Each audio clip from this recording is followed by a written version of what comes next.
terima kasih kepada tuan rumah dan sahabat-sahabat yang berada di Abu Dhabi ni. Dengar belakang? Saya mula-mula nak datang Abu Dhabi ni dengan datang tak datang, nak datang tak datang. Pasal pertama ialah bawa balik daripada Uzbekistan. Uzbekistan ni saya satu negara yang saya dulu tak ambil pusing tentang Uzbekistan ni. Tahulah Imam Bukhari di Bukhara dan seumpamanya. Tapi sekali itu dia jemput saya untuk pergi melawat Uzbekistan. Dan dia bagi lagi, saya boleh bawa lagi 5 orang. Jadi saya bawa lah Dr. Ruzaimi dan beberapa orang ahli fatwa. Bawa pergi. First time melawat Uzbekistan dan kemudian menariklah, bersih negara dia. Cantik. Ada makam Imam Bukhari dan Imam Tirmizi. Imam Tirmizi saya tak pergi pasal dia jauh sikit. Dan banyak ulama di sana lah. Qalfal Syashi.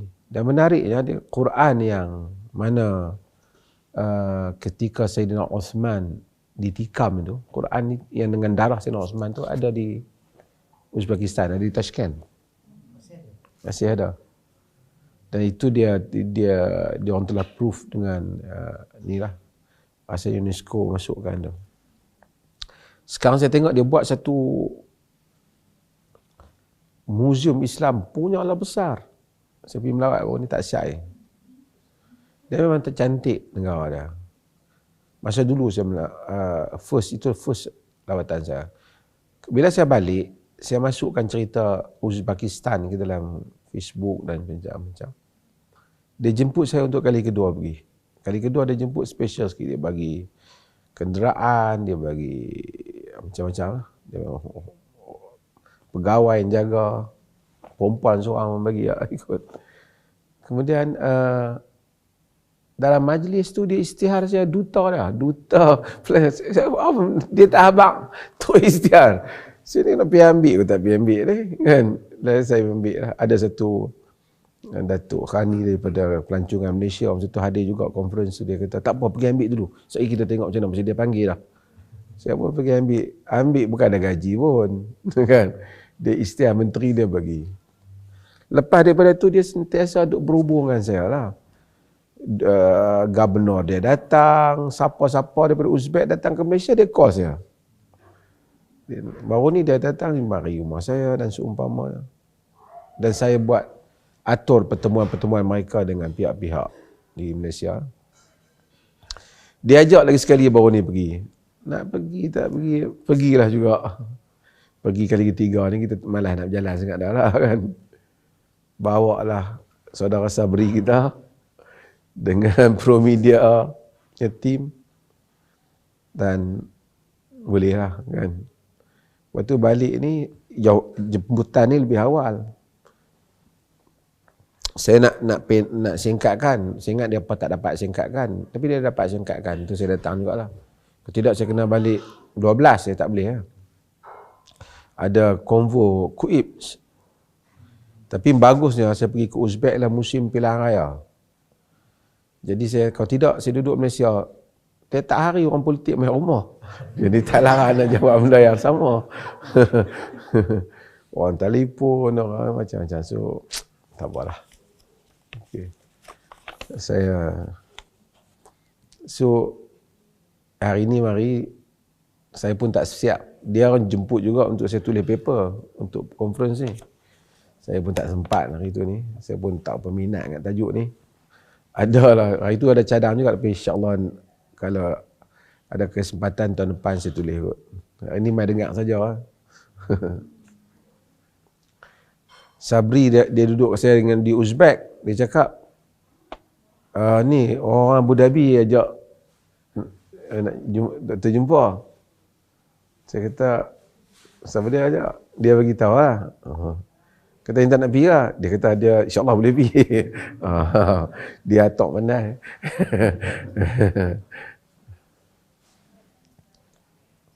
Saya nak sebut satu dua perkara. Lepas tu kita sembang.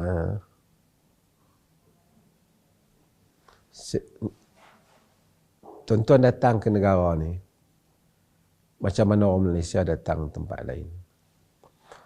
Kadang-kadang proses kita mencari rezeki ni mengambil masa yang lama. Sehingga sebahagian kita ada tua. Kan? Sama jugalah saya dan orang lain juga. Sehingga kadang-kadang kita tertanya-tanya. Kan? Akhirnya sampai ke mana pencarian kita? Sampai anak-anak dah besar, sampai mana? Apa kepuasan yang kita dapat?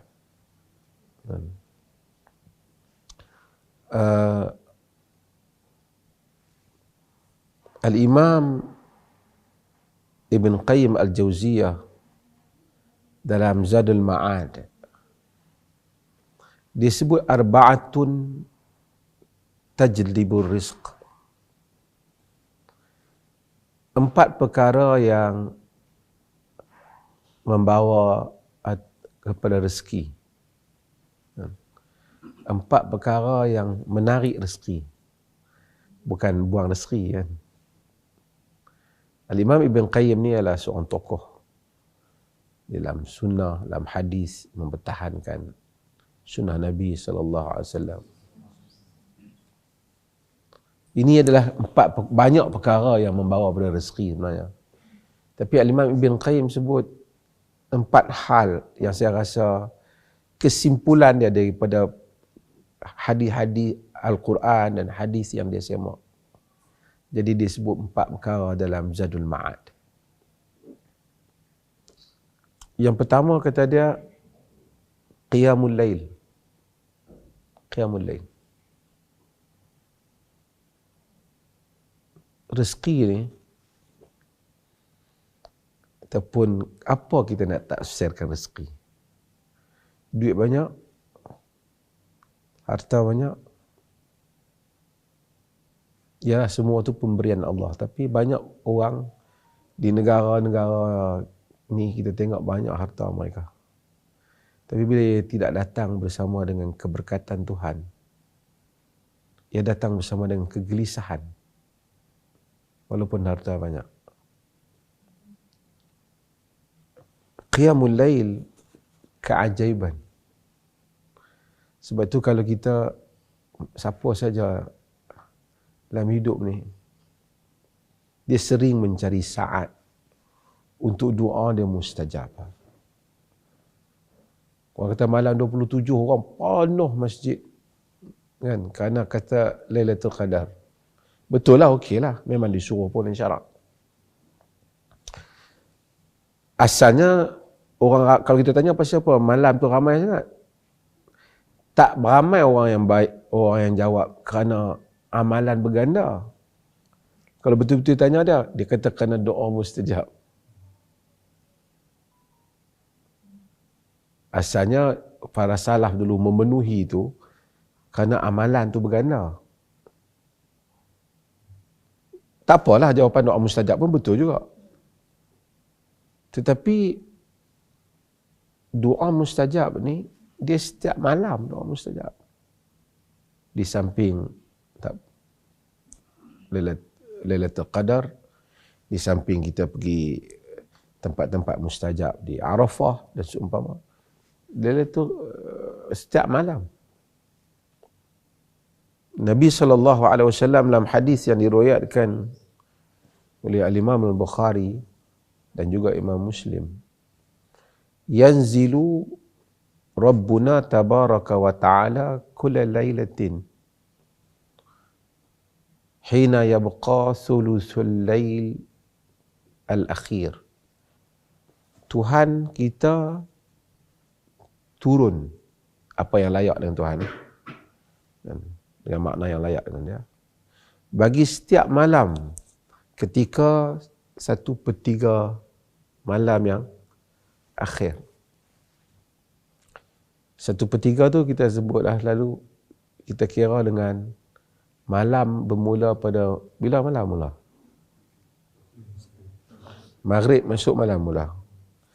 Maghrib sampai ke subuh, bahagi 3. Jadi tak samalah setiap tempat. Jadi hadis tu kata 1/3 yang akhir. Dalam hadis Muslim dia sebut hina yamdi sulusul lailil awal. 1/3 yang awal, tapi riwayat Bukhari itu lebih kuat 1/3 yang akhir. Tapi artinya itu semua kawasan mustajab. Kemudian Allah kata man yad'uni fa astajiba lahu. Siapa yang doa pada aku nak mustajabkan doa dia. Man yas'aluni fa u'tiyahu. Siapa yang minta pada aku nak bagi. Man yastaghfiruni fa aghfir lahu. Siapa yang minta ampun pada aku nak ampunkan dia. Itu setiap malam. Sebab itu orang-orang yang melazimi qiyamul lail, dia akan melihat keajaiban rezeki dia. Rezeki ni bila berkat, ajaib dah. Dia membawa pada kita apa yang kita tak sangka dan apa yang kita tak sangka. Kadang-kadang gaji macam tu juga. Tapi keajaiban rezeki. Kurniaan Tuhan.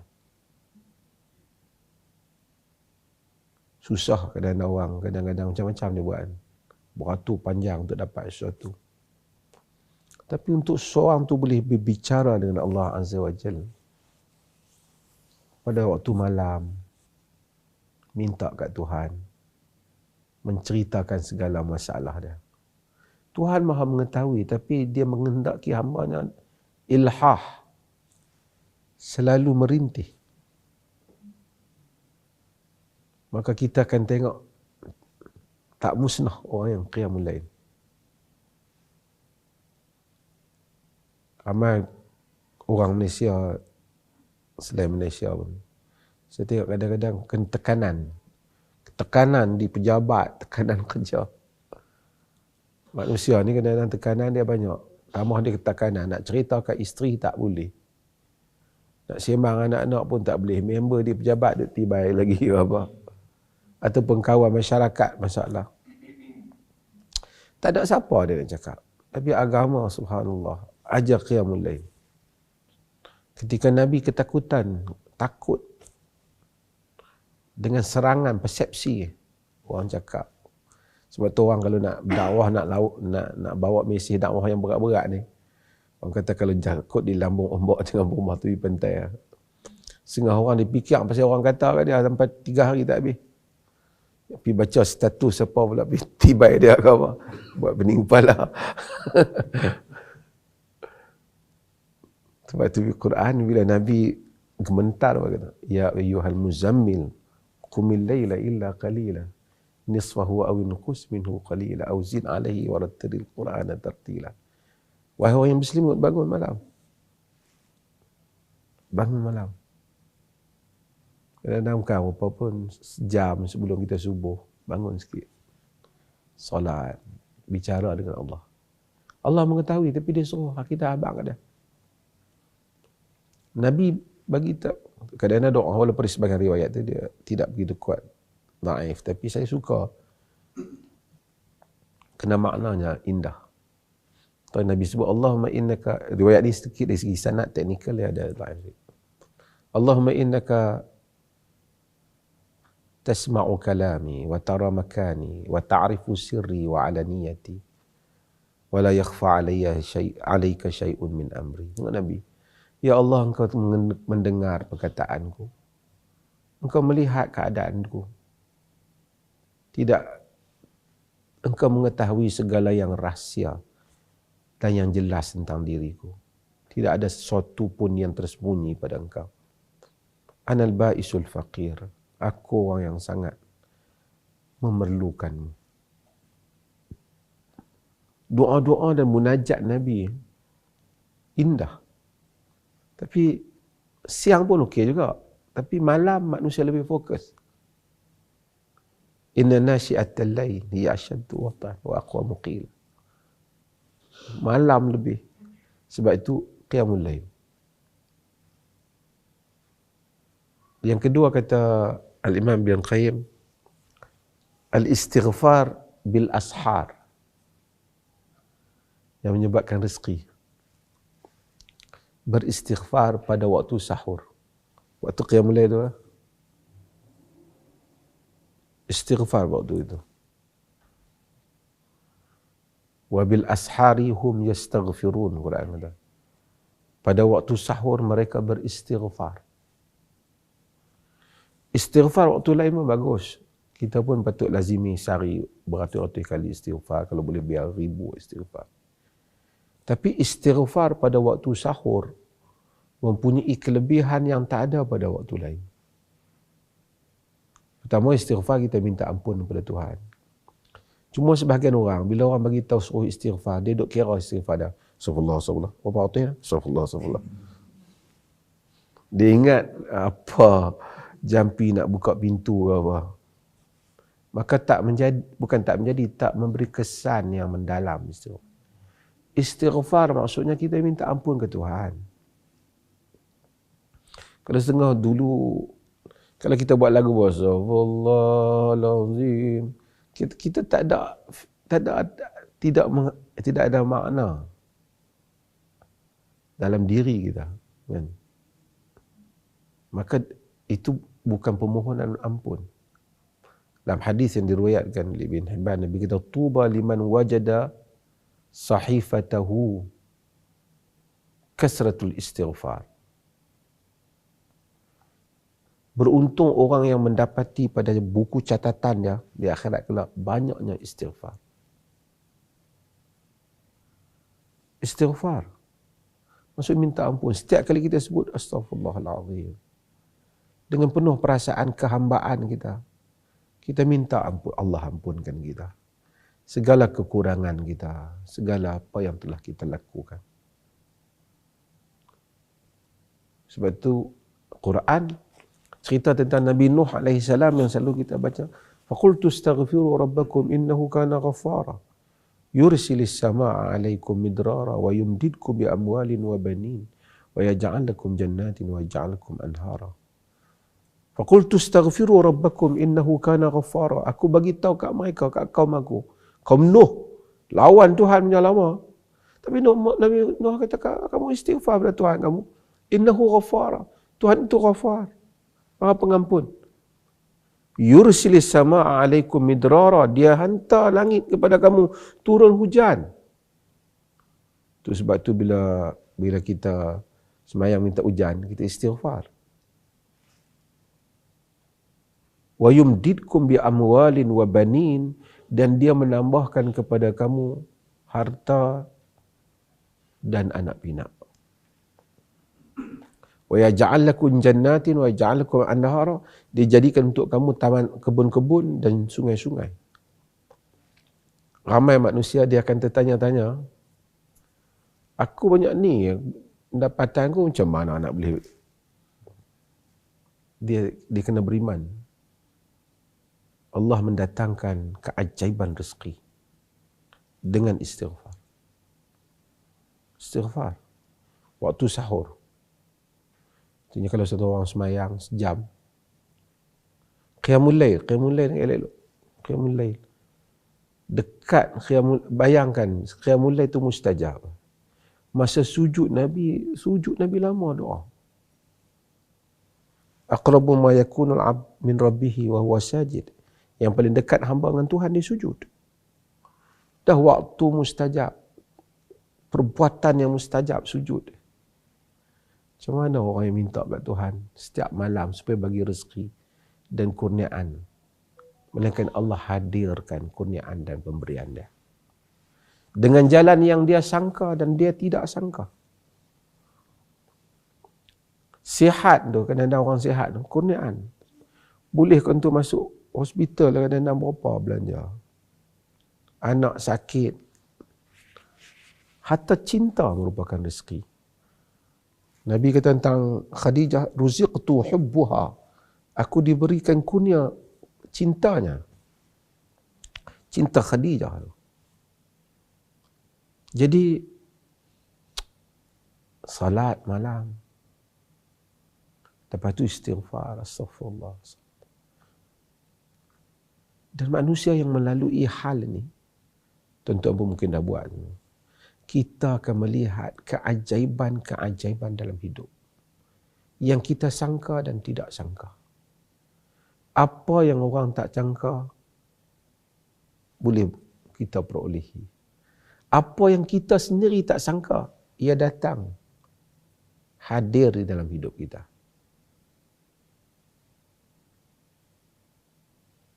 Istighfar. Dan dia manis, halawah. Allah, astaghfirullahalazim, astaghfirullah, astaghfirullah. Dengan penuh halawah. Tak dapat digambarkan melainkan oleh orang yang melaluinya. Qiyamul Lail sama, Qiyamul Lail. Bangun Qiyamul Lail. Mungkin sebahagian kita ni mungkin tak hafal banyak.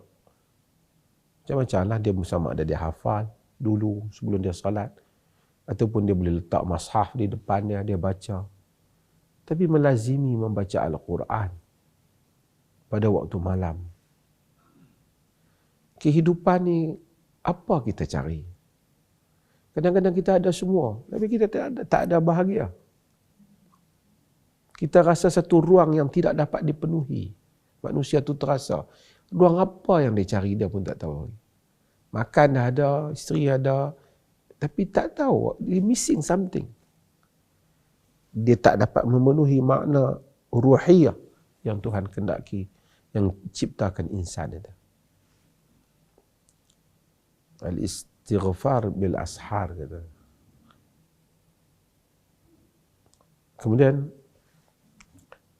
yang keempat, wa ta'ahudus sadaqah, dan sentiasa melazimi sedekah. Ramai orang kita macam dia buat sedekah subuh lah, apa kata, tak payahlah kita buat nama, boleh lah kan. Nabi kata, ma min yaumin yusbihul ibadu fihi illa malakani yanzilan. Tak ada hari yang mana pagi-pagi melainkan manusia berpagi-pagi melainkan dua malaikat turun. Yaqulu ahaduhuma Allahumma ati munfiqan khalafa. Suatu malaikat kan kata, ya Allah, bagi pada yang memberi itu gantian.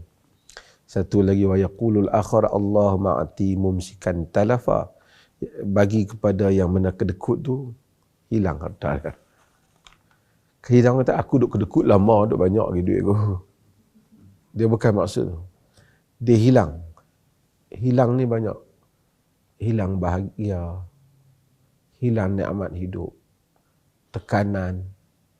Ramai orang yang kita tengok tekanan dalam hidup ni, orang ada harta, bukan orang tak ada harta. Jarang dengar orang susah, ada lah kita tengok orang susah sampai nak bunuh diri ni, ada. Ada lah juga kes. Tapi ramai artis yang popular, nama-nama besar yang bunuh diri, makan ubat. Hidup satu keajaiban. Sebab tu maka sedekah. Kalau bersedekah ni, cuma sedekah bagi kena sasaran lah. Kat Malaysia ni ramai orang duk sedekah. Ustaz-ustaz yang kaya-kaya ramai kata sedekah kat saya. Sedekah sungguh. Sedekah ni bagi pada orang yang susah memerlukan. Kat ustaz tu boleh bagilah, hadiah lah, dia tak sedekah kat dia. Tapi bila sebut sedekah, bukanlah semua ustaz yang bawah lah, ustaz dengar. Tapi Malaysia ni tak tahulah. Mai siapa mengaku apa ke apa, akak pergi bagi duit habis. Kawan tu dia negeri dia, apa dia temberang. Kesian pasal apa? Sebab tu ilmu dia dengan shortcut. Dia kena mengaji Islam ni daripada asas. Dia kena faham konsep dia yang luas. Baru dia tahu. Kalau tidak dia tak ni, dia tak pergi ngaji apa-apa. Mai satu orang kata dia semayang pun tak apa celup you know. Mai orang habaq kata sedekah selamat dah. Sedekah you punya bisnes naik. Secara konsepnya betul lah. Tapi ia datang dengan package, dengan iman, dengan apa, dan dengan sedekah. Dan yang empat, supaya nak bagi tuan-tuan tanya, saya pun waktu tidur ni. Dia kata, al-zikru awalin nahari wa akhiri. Zikir pada waktu pagi dan petang.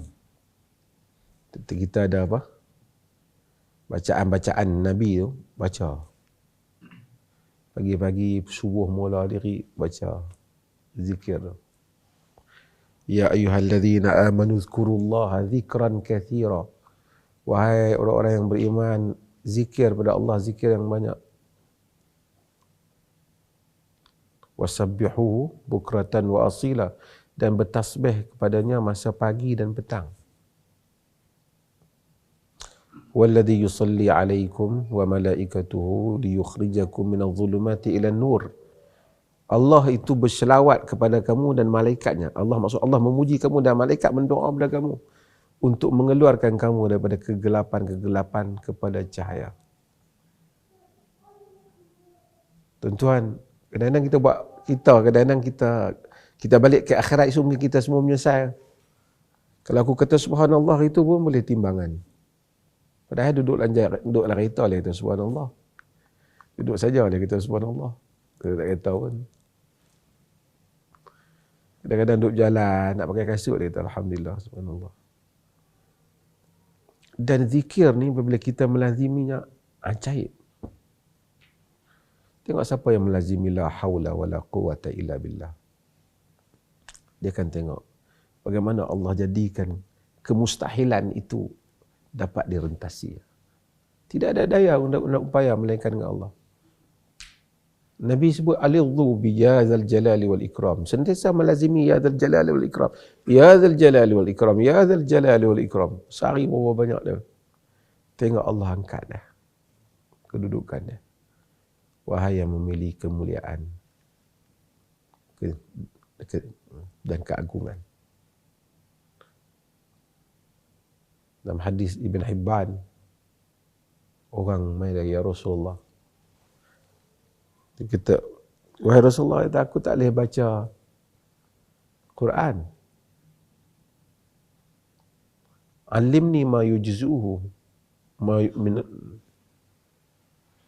yujzu'ni min Quran. Ajarkan aku apa yang dapat aku gantikan Quran. Ini bab orang yang tak boleh baca Quran. Badui mat Nabi. Dia tak boleh baca. Apa Nabi kata ada?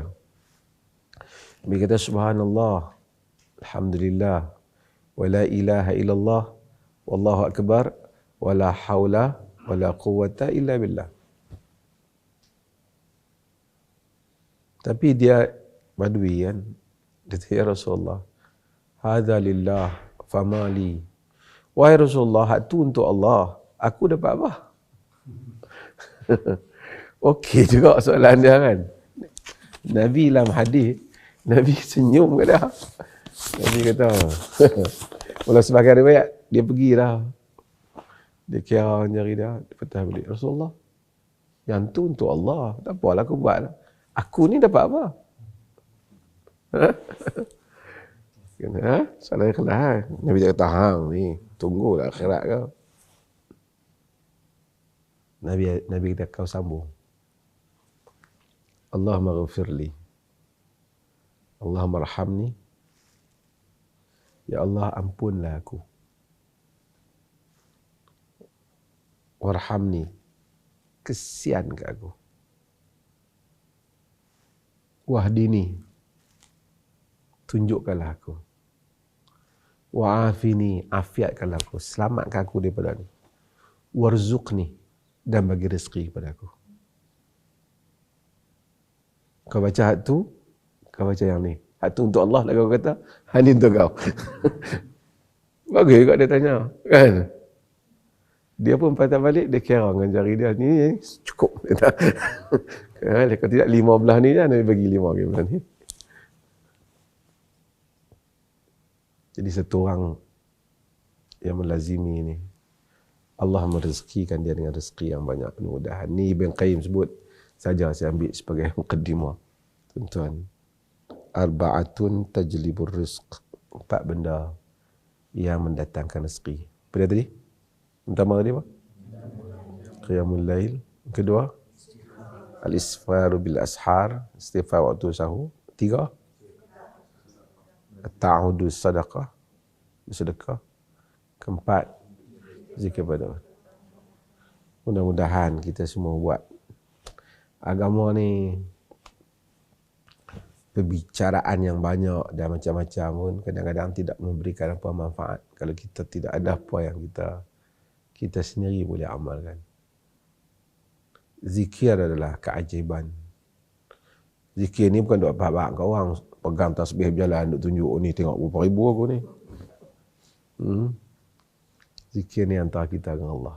Kita duduk, kita melazimi sehingga kita akan rasa kekurangan diri. Orang yang sentiasa berqiyamul lail, kalau hari dia tak bangun qiyamul lail, dia rasa macam tu. Kan? Apa kita rasa? Kita rasa ada kekurangan kita. Kita rasa bersalah kita.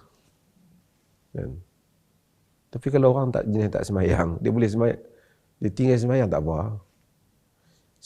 Manusia, alhamdulillah Allah bagi, alhamdulillahilladzi hadana li hadza wa ma kunna linahtadiya laula an hadanallah.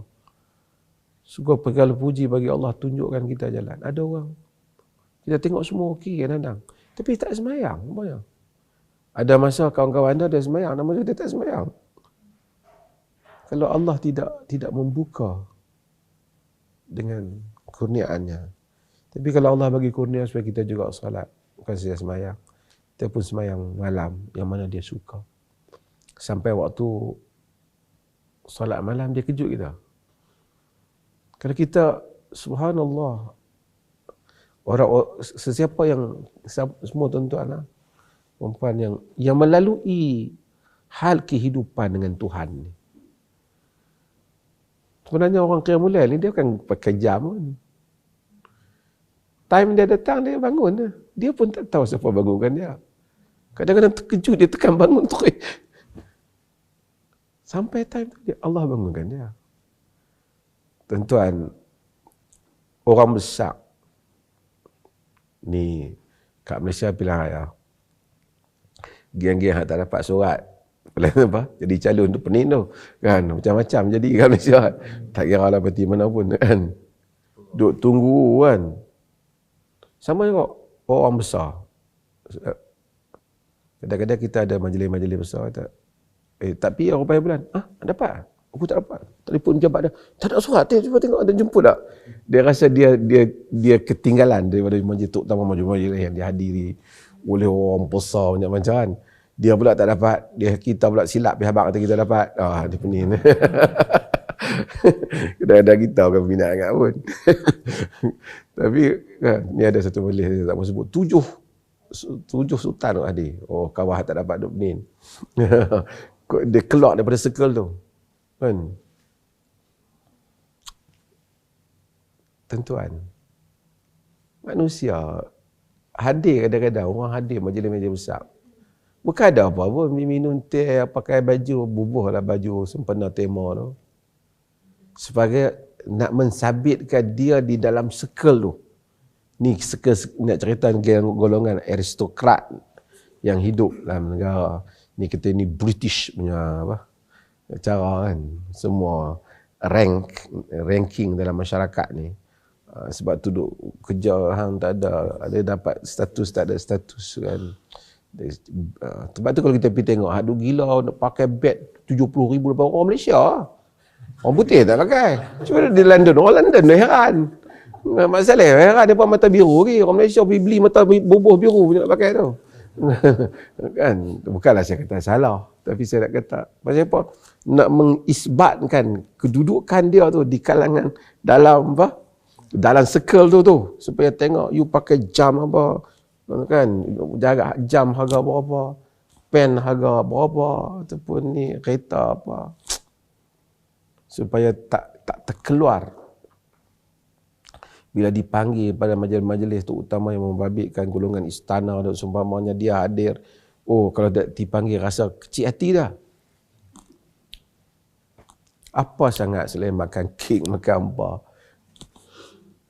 Tapi dia orang tak tahu. Pasal apa dia mau dipanggil? Supaya nak membuktikan dia tu dekat dengan orang yang besar dalam suka orang besar. Allah Azza wa Jalla, pencipta alam. Bukan semua orang dia jemput Qiyamul Lail. Kalau dia jemput kita, kita lebih mudah-mudahan lah, kan? Lebih beruntung lah daripada majlis-majlis lain orang tak jemput pun tak apa. Ada orang boleh pergi majlis hebat-hebat, tapi Qiyamul Lail tak boleh bangun. Kan? Mudah-mudahan kita, Allah bangunkan kita. Dan tak bangun ya. Dan dia tak pernah pun lah hidup dia kalau tanya pernah sekali. Tu pun bangun, mengantuk, tidur balik. Sembahyang 2 rakaat. Tapi kalau Allah jemput kita salat, waktu dia kita bangun, boleh pergi ambil wudu, salat dengan khusyuk, boleh berdoa pada dia, boleh mengerintih pada dia, boleh berbicara dengan dia. Apa lagi nikmat? Bukan raja, bukan sultan, bukan presiden. Semua itu orang bagi saja. Tapi dengan Rabbul Alamin. Sebab itu hidup ni, apabila manusia berada di dalam jalur hubungan dengan Tuhan, dia melihat alam ni kecil ya. It's nothing. Yang hampa kagum ni nothing. Kan? Dan siapa yang pernah duduk dalam semua rangkaian ni, kita tahu apa sangat saja status sosial dalam masyarakatnya. Tok tanya dah dapat datuk, dah dapat ni dah. Oh, come on. Setengah tu malu tak dapat. Kan? Tapi tak ada. Tapi kalau sebab tu ini manusia gelisah. Gelisah orang kata gelisah. Tapi kita kalau kata kita ni hubungan kita dengan satu negara tu, kita hak nombor 1 semua okey kita. Bagi kedudukan kat kita. Hang kata pergi kat bawah pun kau nak peduli apa? Kan? Alam ni macam tu. Itu manusia. Kalau kita rasa kita sentiasa dapat berbicara dengan Allah, mengadu pada dia, minta ampun kat dia, mengaku kesalahan kita. Kita salah. Kita semua ada dosa banyak. Tapi masih lagi dia duk jemput kita, mai bangun, solat pada dia. Nikmat hidup. Nikmat hidup. Nikmatlah kehidupan. Sebab itu ada apa yang dikata Ali Zainal Abidin, cucu Nabi SAW, cik Nabi, anak Sina Ali. Kalau orang besar tahu apa yang kita nikmati daripada nikmat Qiyamul Lail ni, tahajud ni, mereka saya akan hasad dengan kita. Mereka tak ada. Melainkan mereka yang juga dirahmati Allah memperoleh benda yang sama. Mudah-mudahan Allah jadikan kita Qiyamul Lail, beristighfar pada dia, minta ampun kepada dia, juga bersedekah dan juga melazimi zikir untuk diri kita, kan. Tak payahlah pegang tasbih Shaolin tu bawa merata. Di Malaysia style, baru ni saya pergi Uzbek, ada satu tarekat ikut Malaysia. Dia jadi style, bubuh biji zikir tu penuh tengkok.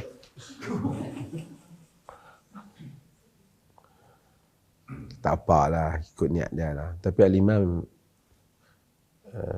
Ibn Jauzi, Abdul Rahman Al-Jauzi, dan kitab dia Talbis Iblis, dia kata tu talbis iblis. Kadang-kadang orang cakap kita tasawuf tarikat. Apa yang, what are you looking for actually? Untuk to show off, nak bagi tahu orang, atau to purify your soul? Apa tujuan asal? Tak apalah yang mana tak kena, tarikat satu hal, tapi actually apa yang tujuan orang nak buat tasawuf ni? Tapi tasawuf, duk pergi cerita kami geng tasawuf. Malam-malam Nabi. Tasawuf kata kabur, ujub dan riak. Dia geng-geng ni dia kata tak ada tasawuf. Pasal apa? Tak ada pergi zikir habaq kat orang. Dia akan dia pegang tasbih berjalan baru dia kata dia zikir. Tapi itu hal dia orang lah kan. Tapi maksudnya tujuan agama apa? Tak payah ceritalah tasawuf tinggi manakah. Tujuan agama ikhlas, beramal kerana Allah Ta'ala, tidak menunjuk, tidak syirik, tidak riak dan seumpamanya. Hatta orang salih dulu, ibadat dia pun sembunyi dengan isteri dia. Tak pun bagi isteri dia nampak, supaya takut ada ujub dia. Kan? Padahal isteri kita kira apa, mesti tahu kita bangun malam, kejut dia sekali. Kan? Kita aja bangkit. Mudah-mudahan Allah rahmati kita semua. Itu satu mukadimah sajalah.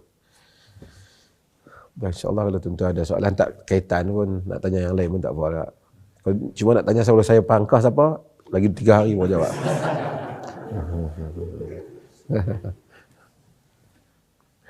Soalan kepada kawan-kawan, kalau ada soalan apa-apa daripada tak ada komen, tak ada bibir. Sambil menunggu ada sahabat kita Abdul Hadi. Dia ada salam Datuk lah. Dia nak mai tapi tak ada mai. Assalamualaikum warahmatullahi wabarakatuh.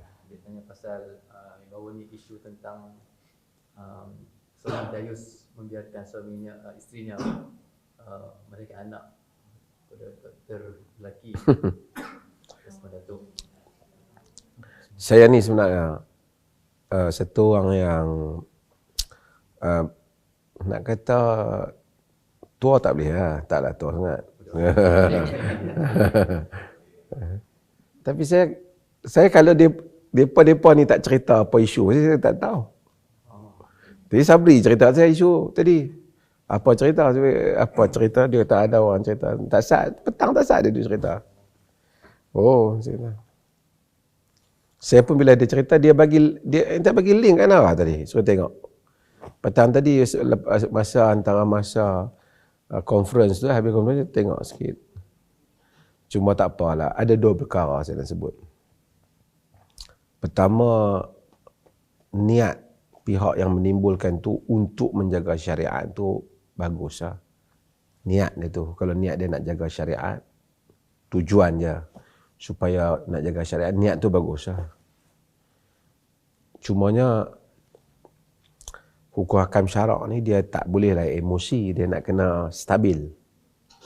Dia nak kena faham secara manusia ni bukan semua sama. Sebab tu bila Islam ni dia datang untuk semua orang. Agama Islam ni boleh dipahami oleh profesor di universiti dan juga boleh dipahami oleh badui di padang pasir. Kifiat salat, ibadat, taharah dalam agama ni boleh diamalkan oleh orang di Afrika yang kurang ayak dan juga orang di Malaysia yang ayak sampai tenggelam rumah dia. Maksudnya demikian, keluasnya dia punya syarak tu. Jadi kita tak boleh berbicara syarak tu macam kita saja yang hidup di bumi ni. Itu saya nak ingatkan lah. Syarak tu dia tak macam tu. Dia tak boleh. Kalau kita kaya, jangan nak cerita. Kita tak boleh cerita orang banyak duit saja. Nak kena cerita orang tak ada duit juga macam mana. Kan? Sebab tu kadang-kadang dulu saya selalu sebut pasal tayamum. Tayamum tu untuk orang tak ada air. Kan? Tapi setengah, barangkali dulu ustaz-ustaz dulu dia kata kalau nak tayamum kena dengan debu. Kalau tak jumpa debu tu ambil pasir tu tapis supaya keluar debu. Nak cari penapis tu lebih susah lagi cari air. Nampak dah? Di padang pasir lah cari neri je pasir apa. Air pun tak jumpa. Dia beli penapis halus yang tapis tepung tu. Cari mana? So dia tak boleh. Orang ni dia tak ada. Sebab tu dia kena ada. Sebab tu man yuridillahu bihi khairan yufaqihu fid din. Siapa yang Allah kendaki kebaikan, Allah faqihkan dia dalam agama. Faqih ni dia faham agama, dia hadam agama, dia digest agama tu. Dia tahu dia punya maksud dia, tujuan agama, dia tahu di sudut-sudut agama. Kerana agama ni bukan hak kita. Tuhan mau apa daripada kita. Allah mau apa daripada kita. Bukan ustaz mau apa. Allah tu mau apa daripada kita. Apabila dia mensyariatkan tu, dia nak apa daripada kita.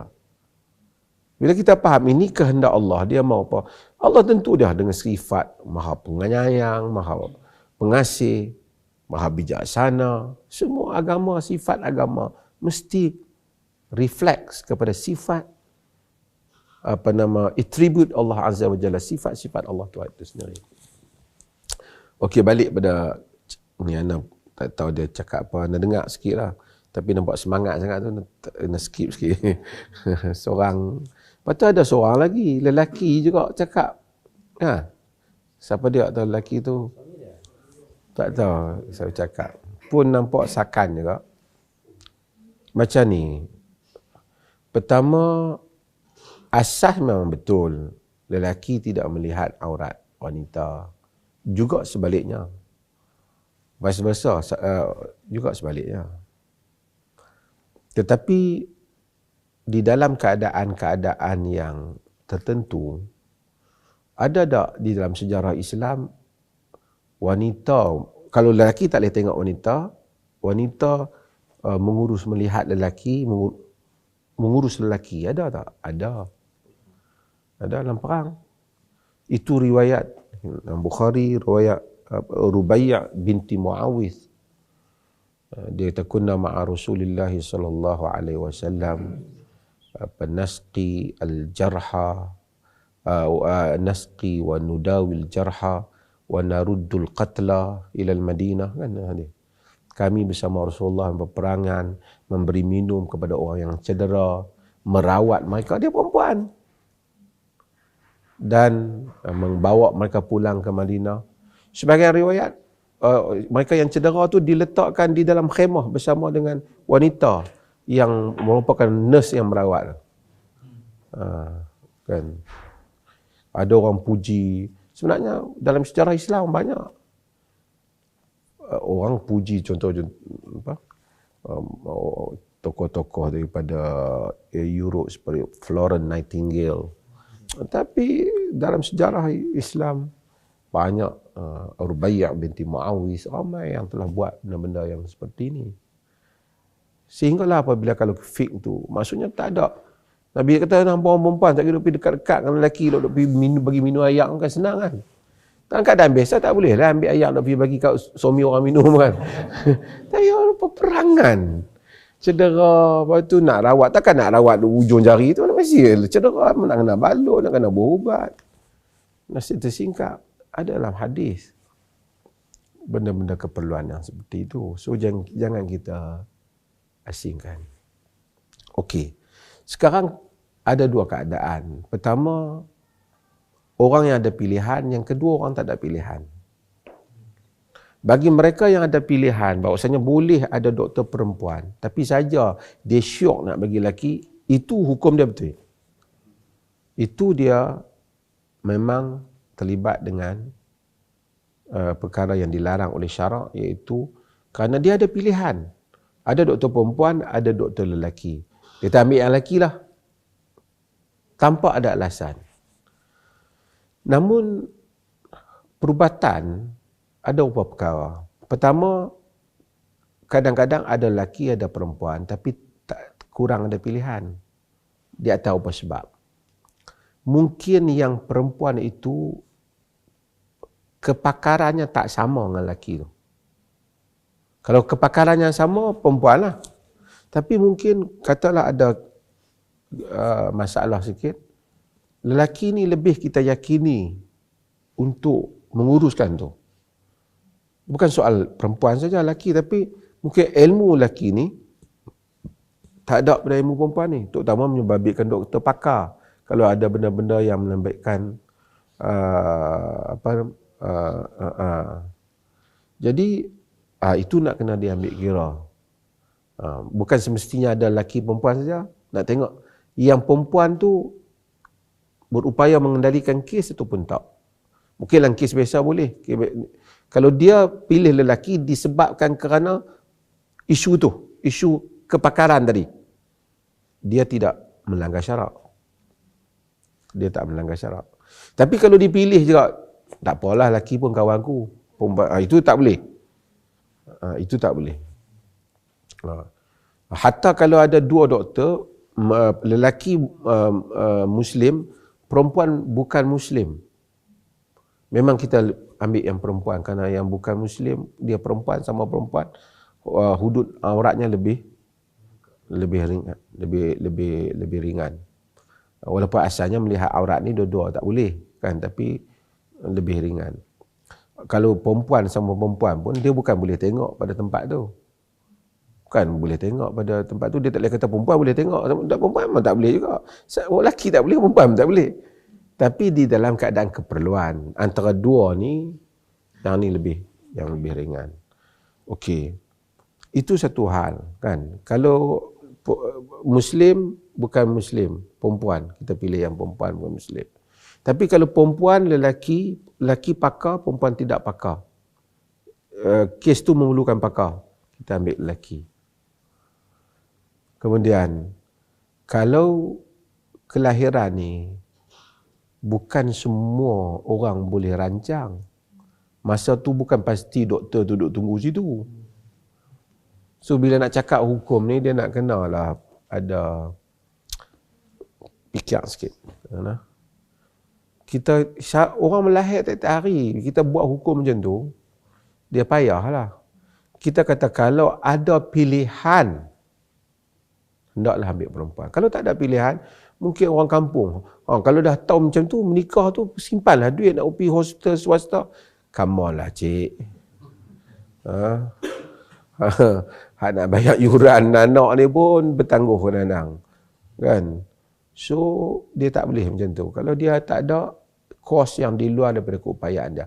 Bahkan kalau dia mengaji sikit dalam fiqh, kos fuqaha ni khilaf. Kos perubatan isteri tu tanggungan suami ke tak? Pasal nafkah, makan dan pakaian tu, perubatan masuk tak? Tu pun khilaf. Tapi tak apalah, oleh kerana duduk bawah, sehingga kalau isteri sakit, katalah isteri sakit, suami wajib keluarkan belanja isteri tu pun tak, untuk perubatan isteri. Kita kata, orang kata, mesti ya. Dia kata bukan semua kes. Saya tunjuk contoh. Kenapa fuqaha bincang? Dia bincang kerana, katakanlah, isteri kita, saya buat contoh, isteri kita kaya, duit dah, anak orang kaya, 200-300 ribu dalam bank dia. Suami ni cikai, ada berapa puluh ribu. Dia sakit, dia masuk hospital swasta. Suami kena tanggung ke dia tanggung sendiri? Kalau kita kata wajib suami kena tanggung, macam ayat dia kata itu, artinya suami kena tanggung. Kan, suami kena tanggung. Sedangkan suami di luar pada kemampuan dia yang tu. Saya buat contoh yang lain, lebih ekstrim. Satu perempuan sakit, tak sihat. Pak dia kaya, pak dia tanah banyak. Dia kata, kita duk tanggung kos hospital anak kita, bagi dia kahwin lah, bagi suami dia tanggung. Dia kahwin kan, suami tu kena tanggung.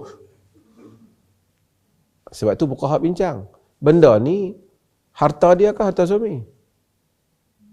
Pasal kita jangan fikir untuk hak perempuan je, bukan. Oh iyalah, perempuan pun kita respect lah, tapi bukan semua untuk perempuan saja. Lelaki pun takkan. Dia tanggung lah dia kahwin. Kena fikir, lelaki ni dia ada mak dia lagi, mungkin ada family dia lagi. Mungkin dia nak tanggung adik-adik dia lagi. Kenapa you semua nak bebankan dia nak tanggung mak dia? You kena fikir seorang you. Sebab tu dia tak boleh lah cakap macam tu. Fiqh tu dia luas. Kan? Dia jangan fikir lelaki tu orang kena tanggung. Mungkin bukan semua lelaki macam hang. Bukan bawa kat dia, dengan abang kan. Bukan lelaki senang macam dia. Ada lelaki, ada dia mungkin nak mak dia juga. Mungkin dia pernah ada perkahwinan sebelum ni, ada anak-anak lain. Mungkin ada adik-adik dia nak tanggung juga, pergi universiti, pergi apa. Jangan fikir, dah kahwin tu, dah tahun 9 bulan, simpan duit lah. Nak pergi hospital yang kena, come on lah.